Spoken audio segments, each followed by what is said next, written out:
An epic weekend in Carver-Hawkeye Arena. The big comeback on Saturday by the men's team as they beat Michigan State 112-106. And the women's team, oh, what a cherry on top of the Sunday as they get it done on the Caitlin Clark buzzer beater. We break it down today on Locked On Hawkeyes.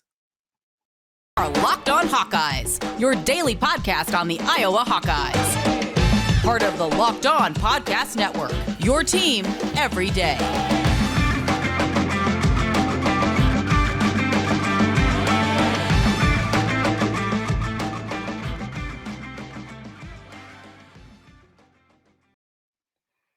Welcome in. I'm Trent Condon, and this is the Locked On Hawkeyes podcast. Thanks for making Locked On Hawkeyes your first listen every day. We're available wherever you get podcasts. You can also find us on YouTube. While you're there, hit that subscribe button. Helps us get in front of more Hawkeye fans. Big thank you to everybody hitting that button here lately. Couple new names on there. Give a shout out to our recent addies to YouTube. We got Truman Wiles on there, Matt Reeves, OG Waffle, Mickey Kinney, Joe Conger, Jay Anderson, and Lyle Goodwin. Thanks to all of you guys out there for hitting that subscribe button. Hit it. Just takes a moment and lets us get in front of more Hawkeye fans as we count things down. What a weekend in Carver-Hawkeye Arena. Yesterday, I had an instant reaction podcast for you in the feed. If you missed that, make sure to go back in some very raw emotions after that one as Iowa got it done 112-106. It was great viewing again on the replay here on Sunday night. Went back, watched it again. Of course, I watched the final minute and a half of regulation. I don't know, 6-7 times already. It's going to be there for a long time. That's one you're going to fire up in the summertime. You're looking for some Hawkeye content after the Iowa baseball season comes to a close. And yeah, we got to talk some baseball as well as they get it done this weekend. Take 2 out of 3, including a win against number 1 LSU. We will talk about that.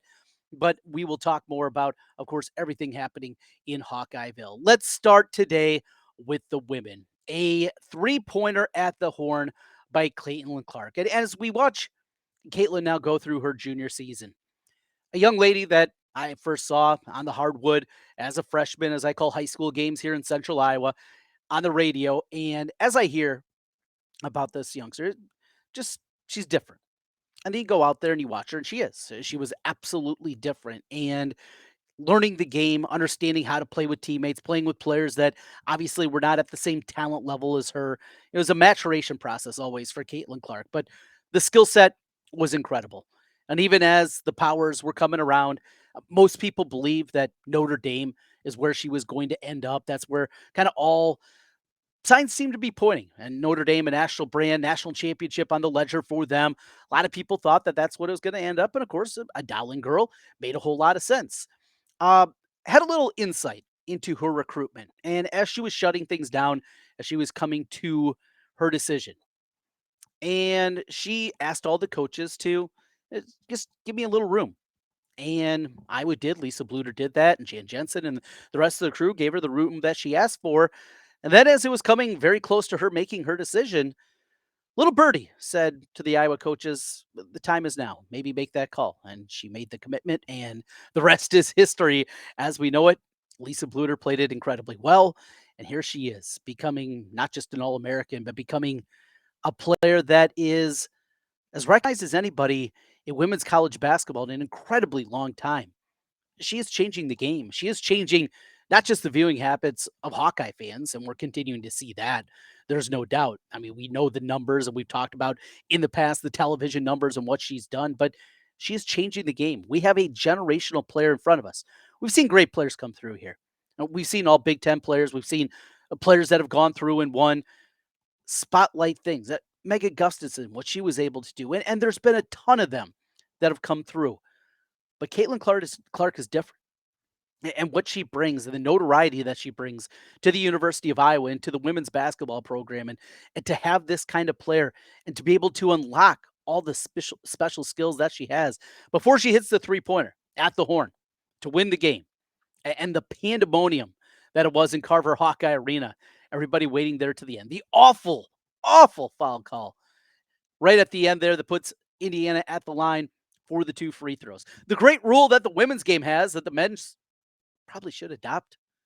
with the advancement of the ball, just like the NBA does. I love it. Sets up situations exactly what we saw. How about the screen set by Monica Cesano, setting that screen and getting her free and watching it get the ball to her, right? It felt like there was just that extra beat, get her the ball, and she goes up a little off balance, and it doesn't matter. With a second and a half left, they put a little extra time on there. It was point 0.8 when they initially blew the whistle on that foul call.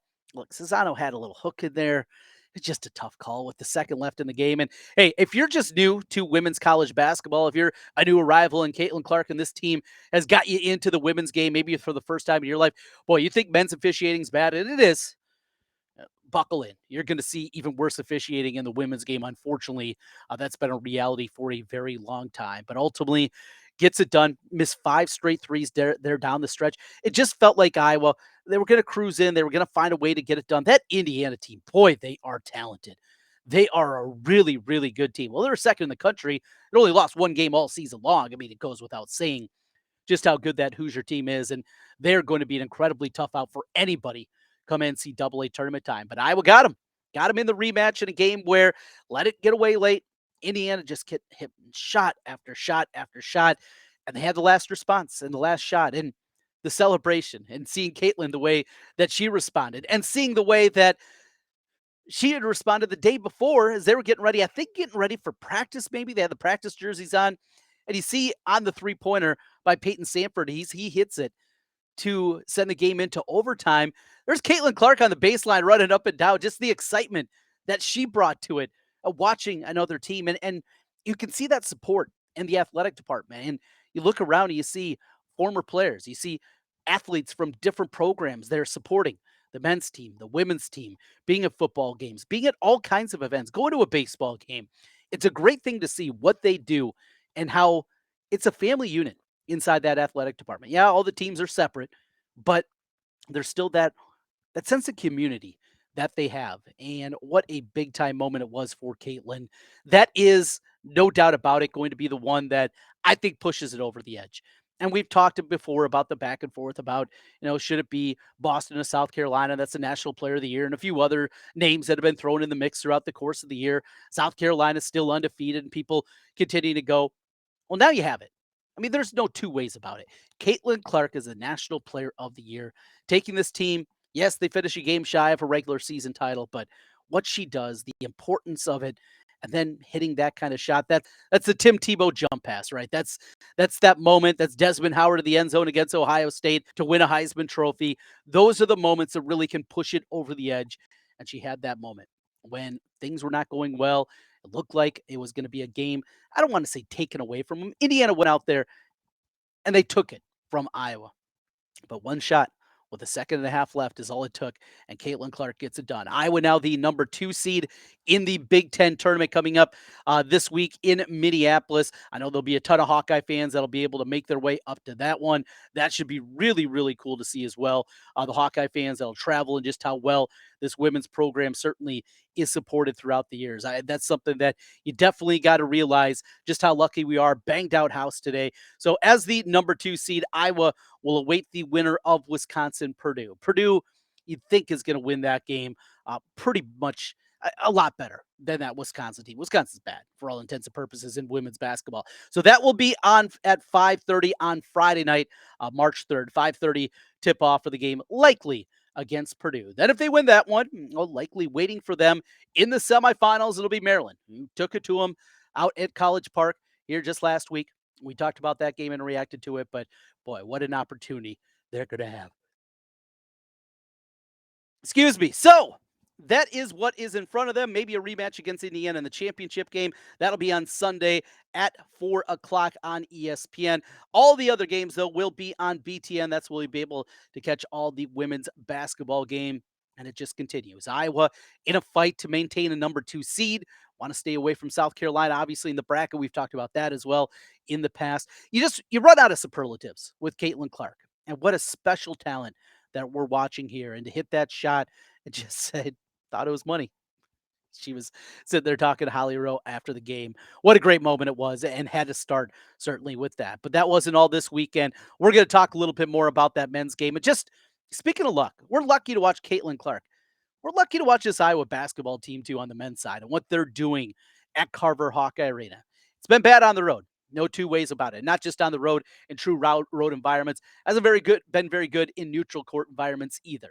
But in Carver-Hawkeye Arena, this has been an incredibly special year. We're going to talk about just how special it is, what this team is accomplishing, and to get this team and drag them to an NCAA tournament, and they look to be in solid shape going into the final two games of the regular season before the Big Ten tournament begins in Chicago coming up next week. It's a lot of fun watching this team and the way they were able to do it and the never give up attitude that they have. We're going to talk about that. We're going to talk a little bit more about the stare heard round the world. Fran McCaffrey staring down official Kelly Pfeiffer in the game. We'll break things down as we roll through. This is the Locked On Hawkeyes podcast. Today's episode of Locked On Hawkeyes is brought to you by Built Bar. Looking for a delicious treat but don't want all the fat and calories? Then you gotta try a Built Bar. Just got through the holidays. If you're trying to eat a little healthier here in the new year, don't want to compromise taste, then this is the thing for you. You gotta try Built. With Built, healthy is actually tasty. So delicious, you don't even think they're good for you. What makes Built Bars so good? Well, for starters, they're all covered in 100% real chocolate and great flavors like churro, peanut butter brownie, and coconut almond. I'm not sure how Built does it, but these bars, they taste just like a candy bar while maintaining amazing macros. And what's even better, they're healthy. 130 calories, 4 grams of sugar, and 17 grams of protein. And now you don't have to wait to get it in the mail. You can get a box of Built Bars at your local Walmart or Sam's Club. You can still order them online at built.com, but just head to your nearest Walmart today. Walk to the pharmacy section. That's where you'll find them. You can grab yourself a box of Built Bars, a 4-bar box of cookies and cream, double chocolate, or their coconut puffs. Or if you're close to a Sam's Club, run in. They got a 13-bar box with our hit flavors, brownie batter, and churro. You can thank me later. Trent Condon continues with you here on Locked On Hawkeyes. As always, thanks for making Locked On Hawkeyes your first listen every day. The Locked On Network, your team every day. That's what we give to you here. And what a weekend it was in Carver-Hawkeye Arena. The women with the walk-off win with the Caitlin Clark three-pointer, the comeback for Iowa against Michigan State. But now that's not alone. And what this team is doing right now, putting themselves in contention to be an NCAA tournament team for the 8th time in the last 10 years. Coming into the year, if you're listening to me here or on the radio on KXNO on my daily show there, you know, I thought they were a bubble team. That's what they were going to do. And after the 0-3 start in the Big Ten, coupled with the loss that they had against Eastern Illinois, it felt like, well, that was even going to be too much. But here they are. So look at what this team has done throughout the course of the season. Starting with after they come back from Duke, had that quick turnaround. They play without Chris Murray. And what do? They go out there and they dominate Iowa State. From start to finish, get out to an early lead. They're hitting shots from all over the place. They control the game. They win it by 19. That was great. Felt awesome. The Wisconsin game, yeah, ultimately it didn't end up the right way. But that team, down 8 with a minute left, came roaring back, forced overtime. Got a lead in overtime. Ultimately, it went the Badgers' way. But that showed some resiliency there. The Indiana game, I mean, getting clubbed early in the game. What was it 23-4? They were down over 20 in the game in the first half. And what do? They come back. There was a histrionics also happening there. Fran walking over towards the bench and the back and forth that was happening looked like there was a tee. No, there wasn't a tee.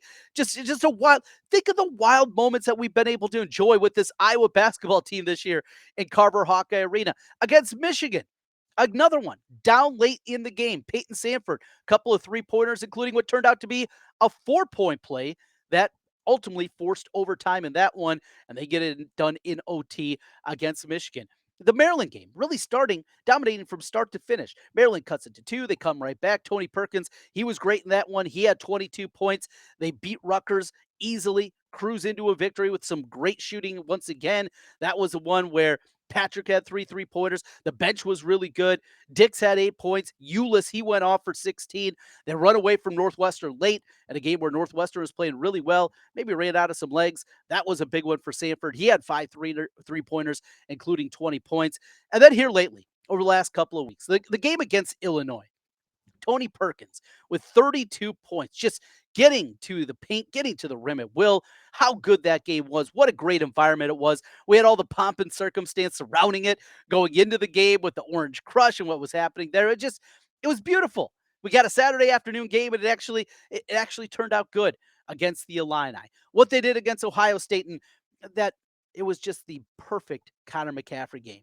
7 points, 6 rebounds, 13 assists, and some of the most beautiful basketball that you're going to see offensively from the Hawkeyes in that one. And then, of course, what happened on Saturday, the win against Michigan State, coming back 13 down with 94 seconds to play, down 11 with a minute left. They become one of only 4 teams in college basketball, certainly over the last quarter century, that have come down from an 11-point deficit in the final minute of the game to come back and win. Another one of those, well, the most recent one was you and I falling to Texas A&M in the NCAA tournament. That was different. I mean, that was you and I just melting down. They couldn't get the ball in. The older Bohannon, I think he had fouled out of the game, maybe it was, and they didn't have somebody that they were confident getting the ball in. They lost that one in overtime. Ultimately, a couple other times, it was UNLV down 11 to San Diego State back in 2005 in Nevada, down 11 with 59 seconds left back in 2017. I mean, those are the only times that has happened, at least as far back as the data points go. The other comebacks, and we talked about some of those games that they've had this year. Is this team great? They're not. They're just not. And when you're playing away from home and you struggle as much as this Iowa team is, it's not a great team. The resume is not quite as shiny as it was just a couple of weeks back. Now, Michigan's fallen back a little bit. You look at the resume, just 4 now quad one victories. That was 7 or 8 here just a couple of weeks back, and that has changed as teams go up and down the rankings. Now, it can still bounce back. That's the good news. The resume, okay right now. Looking at bracket matrix, it has 89 brackets all put together an average. They have Iowa right now as an 8 seed. So they have dropped a little bit here over the last week. But when you look at that resume and you look at what they have at this point in time, here is this Iowa team. They're sitting with 4 wins in quad one, but you couple it with quad two, they're in good shape. Now, 1-1 this week, lose to Indiana, beat Nebraska. It's not going into the Big Ten tournament thinking you have to win a game or two just to be an NCAA tournament team. You're playing for seeding. That's a good place today. Now, don't give it away against Nebraska. You got to get that win, right? But this team hasn't been pretty at times. There's been some ridiculous comebacks, and here they are, entertaining us time in and time out. The guts, everything along with it. Now, I want to say one other thing. And yesterday, we just touched on it for a moment in the Instant Reaction podcast, and that's what I tweeted out yesterday. And it's been uh, back and forth with what some people have thought about the tweet. So it was as Fran and the stare down in the final minute and a half of the game. And I said this: Fran should be embarrassed by this. Worse than getting ejected last week. And I still believe that it was. The stare down, the intimidation, it's not a good look. First of all, what's he looking to accomplish? Is he going to punch him? Is he going to get in a fight? That kind of intimidation, that's calculated. That's not yelling because you're ticked off at a bad call. That's not trying to set people up. Tony Perkins comes over and tries to bring him back to the huddle. Then come over here. Come coach us. That's not what it was. Yes, it worked. It's just not a good look. And I think Fran McCaffrey agrees it wasn't a good look. You know why? Because he was asked after the game about it in the press conference, and he said very wryly, I don't know what you're talking about. So I think that goes to show you, Fran also understands that wasn't a great look. Now, I'm not some person that is all up in arms about things like this. I'm not. I'm not somebody that gets on Fran McCaffrey about the technical fouls. That's not me.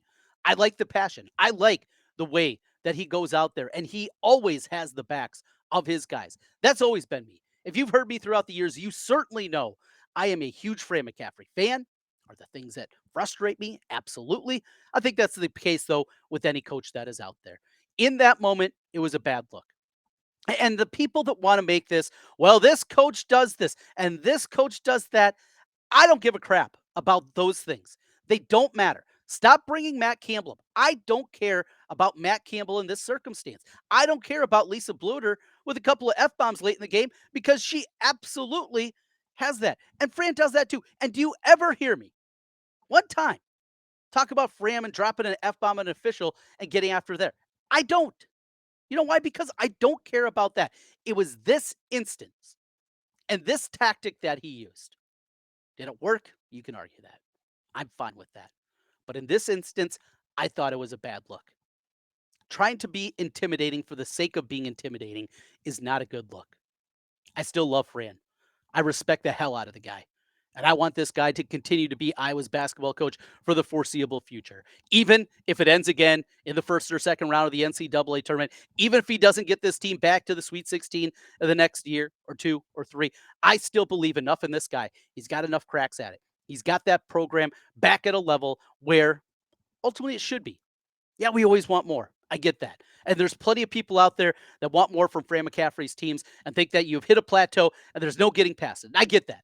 I think to get past it, they got to be better on the defensive end. There's things that needs to be done inside the program. That's a conversation for a different day. I am a Fran McCaffrey fan. I was not a fan of that moment. I thought it was a bad look. And nationally, regionally, statewide, people agree. Fran McCaffrey agrees. He didn't want to talk about it. I think he didn't want to talk about it because he also realizes it wasn't the best look.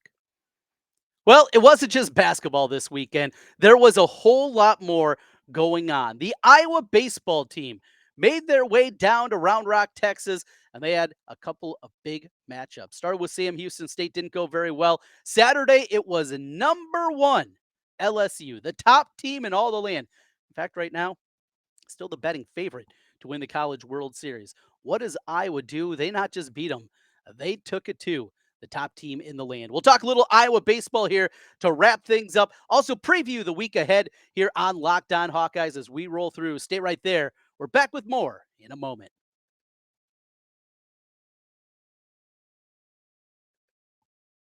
Trent Condon back with you one final time on Locked On Hawkeyes. As always, thanks for making Locked On Hawkeyes your first listen every day.